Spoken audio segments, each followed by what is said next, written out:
Kia ora, and welcome to another episode in a series of short videos on the essence of regulation. In this episode, we will explore what accountability means in a regulatory context.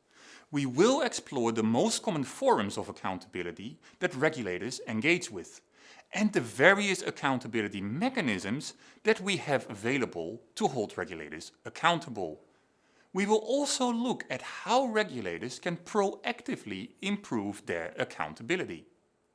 But what is accountability? Before we zoom in on the details of that question, it is probably good to take a step back and ask, why do we want regulators to be accountable in the first place? Now, accountability is synonymous with answerability. It is also synonymous with acknowledging responsibility for actions and decisions. So in other words, if an outsider holds you accountable for your actions, it means that the outsider can ask you to answer for your actions.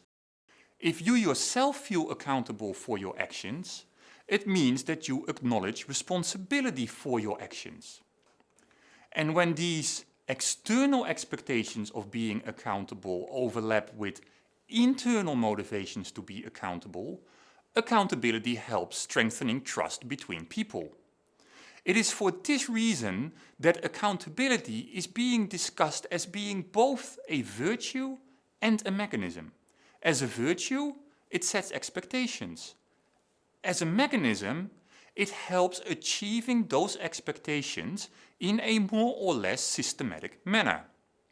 For our purpose here, we will conceptualize accountability as a relationship between an actor and a forum, in which the actor has an obligation to explain and justify her or his conduct, and in which the forum can pose questions and pass judgment, and the actor finally may face consequences. So for example, the relationship between a regulatory agency and Parliament, in which the regulatory agency has to justify the costs of its proposed regulatory intervention.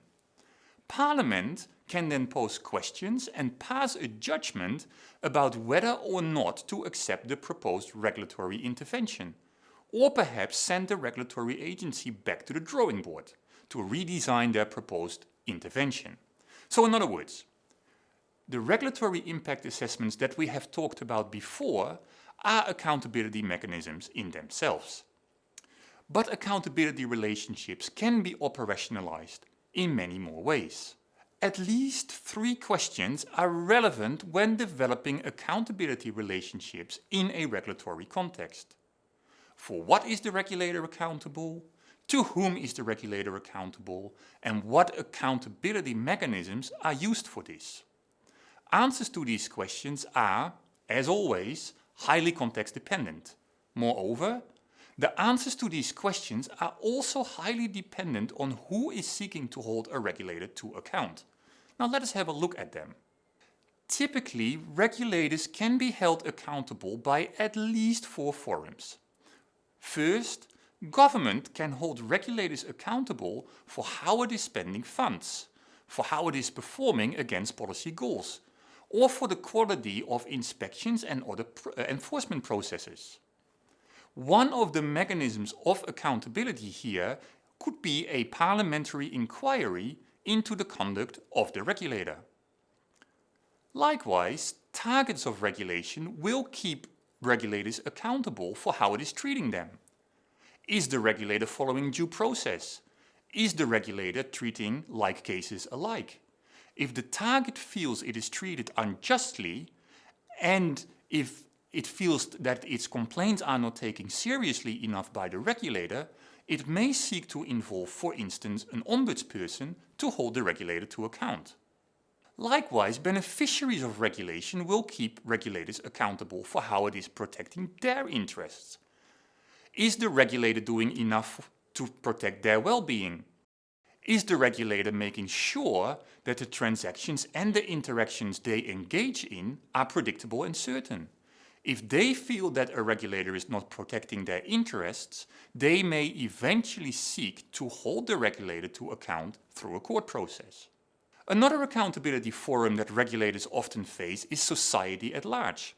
For example, the media or NGOs may challenge the conduct of regulators or the need of their interventions. They may call on freedom of information processes to hold a regulator to account. Now, all these accountability relationships and mechanisms are more or less external to the regulator. They expect the regulator to be answerable for its actions and decisions. Of course, regulators can also be proactive in their accountability relationships. For example, regulators can ask their targets actively how they experience the regulator's performance and improve this where necessary. Regulators can actively involve the beneficiaries of regulation through meaningful forums of consultation in the development of new regulatory interventions. They can also set up communities of practice to learn from each other, but also to report back to government where they experience challenges in the broader regulatory community and how they propose to address these. Now, finally, regulators can become even more active in their outreach to society at large. For example, by having in place communication scripts for specific situations. That could be the publication of the regulator's annual report, but also a structured and systematic response to when the media reports on a case of regulatory failure. So all in all, accountability is a complex issue for a regulator.